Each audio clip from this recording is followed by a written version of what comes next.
Hey Blades fans, I'm Alli Vellucci alongside Jake Maurice, and welcome to our pregame show. We're back in Hertz Arena for the second of 3 games in a row against the Gladiators. We saw Florida's first loss at home on Wednesday night. They came out, first period wasn't too strong, came out in the second with a little more jump, but really had some grade A chances, just couldn't get the puck in the net.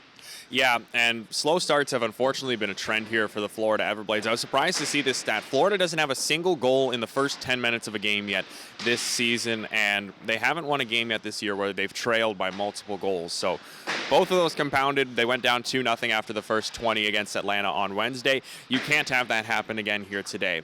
Yes, the offense in the second period, it was much better to see, and it allowed them to make the game close and have an opportunity for a comeback victory. But to start off this game, you need to come out, you need to be much more offensive in the first 10 minutes because you're not going to have a successful season nearly compared to last year with the Kelly Cup Championship. If you can't get goals early in games, you need those to establish yourself and to build positive momentum because you can't just continue to wait till the second period to get going.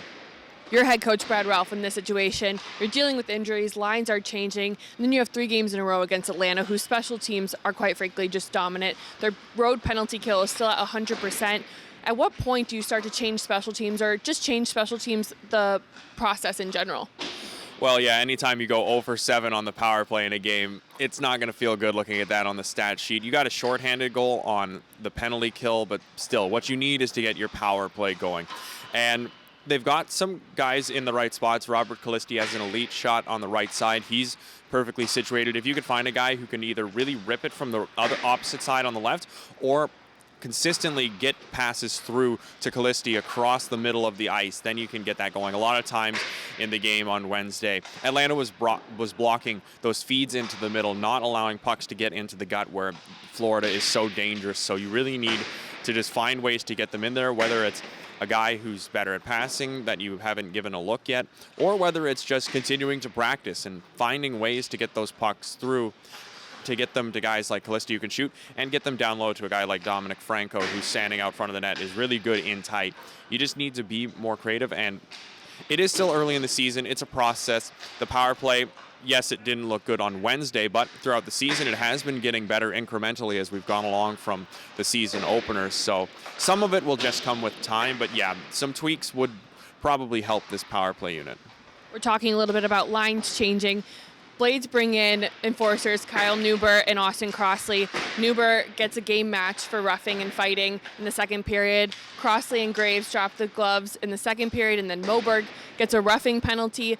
How much more of this physical stuff in the game overall are we going to see in the next 2 games? Probably quite a bit. These two teams, they don't like each other. They've shown it in the 2 games that got played in Atlanta to start the year, and they've shown it here on Wednesday. And especially with Crossley and Newber likely drawing back into the lineup with the team a little bit banged up, they're going to bring it again. It's basically not a matter of if one of them drops the glove, but when and who they're going to go with. Atlanta, they've got some guys who can fight too. They've got, as you mentioned, Jacob Graves. They've got the thrower brothers, Dalton and Josh, that don't mind mixing it up. And they've got some other guys who maybe they're not going to fight, but they're certainly going to get involved in the stuff after the whistle. So yeah, I think we're going to see a very physical set of games here, including tonight, especially tonight with the Everblades looking to get themselves back in the win column. They're going to be wanting to apply a physical edge, especially if the offense gets a little bit slow, then they're going to use physicality to try and get energy into the building. Let's talk a little bit about size. Dominic Franco, big forward, 6'5", 218 pounds. He has 3 goals and 4 assists. One of those goals was Wednesday night shorthanded. How much talent does he bring offensively to this team? Tons, and a lot of it comes down to just his strength, especially along the boards consistently throughout the 4-game road trip that just passed and on Wednesday night. He's winning board battles, getting pucks free in the offensive zone for his team to get to work with. He's excellent with the puck on his stick. He's strong with it. It's very hard to take Franco away from the puck when he's firmly got it, settled down, and he's working with it, especially along the boards. He's good. He's one of those guys who's good at getting passes to where he wants it to, and he's really good in tight. He's not going to snipe it from the blue line the way a guy like Robert Calisti or Nathan Staios might, but when he's in tight near the goal, he is a huge threat. It's very hard to push him away from the front with that big frame.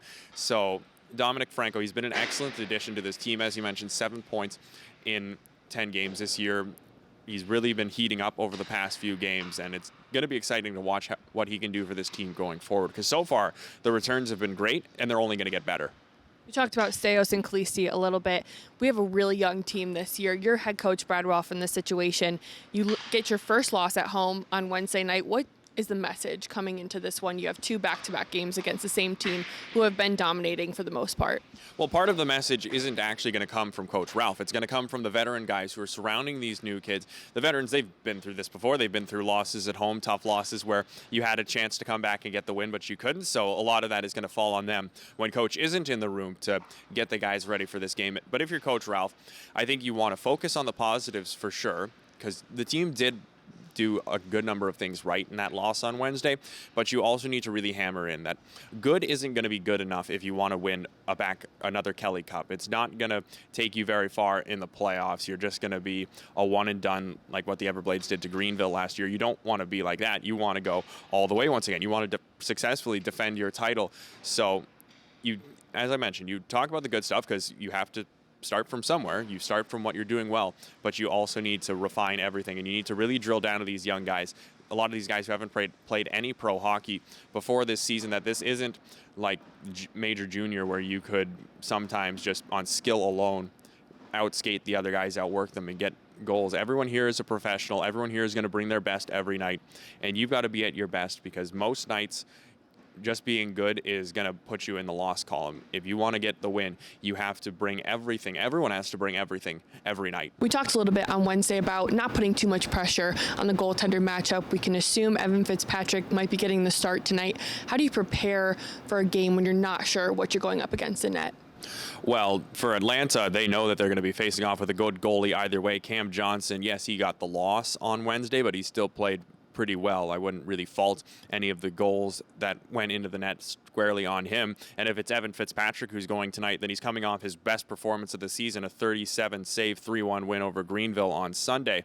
So you know you're going to be steady in the crease, and you also know, though, at the other end that you're facing off with good goalies. Tyler Parks was very good for the win for Atlanta on Wednesday. David Tendick has been pretty solid to start the season after a rough year with the Rapid City Rush last season. So you know that it's going to be good goaltending. For your goalie, as I said on Wednesday, you just need to support as much as you can, make things as smooth as possible, clear guys out front so that your goalie can see pucks coming from the blue line, clear away rebounds that your goalie can't cover. Just make his life as simple as possible so he can just focus on making the saves. And at the other end, you need to do the exact opposite. You need to get guys in front so that your opponent's goalies can't see. You need to be banging and crashing to get those rebounds, prevent the defense from sweeping it away. And you just need to look for different things, get goalies moving side to side so that you can throw them out of position and open up parts of the net to shoot at. You just need to make your opponent's goalie's life as hard as possible, and the goalies on your end make their life as easy as possible. Florida without some key veterans, where does the struggle come in to try to keep the line momentum and chemistry when you're not sure what you're going to get every night? Well, in a way, unfortunately, you can't, because some of these veteran guys, they just have chemistry that's been built up over time that simply the new guys in the lineup haven't been able to get with their new teammates. So unfortunately, some of that you're not able to get, but it's on the coaching staff to look at the guys, look at how players play stylistically, and then match them as best you can with the guys that you unfortunately can't put into your lineup right now. And that also doesn't just apply for lines. It applies for power play, penalty kill, all that kind of stuff defensively. If you're leading in a game and you're down a man 6-on-5, if you're like on Wednesday up a man 6-on-5 trying to tie the game up, you need to just put players in the best position possible for them to succeed with the guys that you still have in your lineup. And that means a lot of line juggling. That means, especially after a loss, usually we see teams shift some things around. I'm certain Brad Ralph spent a lot of time on video looking at what his lines were able to do, seeing which pairings and which lines worked and which ones didn't, and then he'll try and mix and match them as best he can. But that's the situation you're in right now.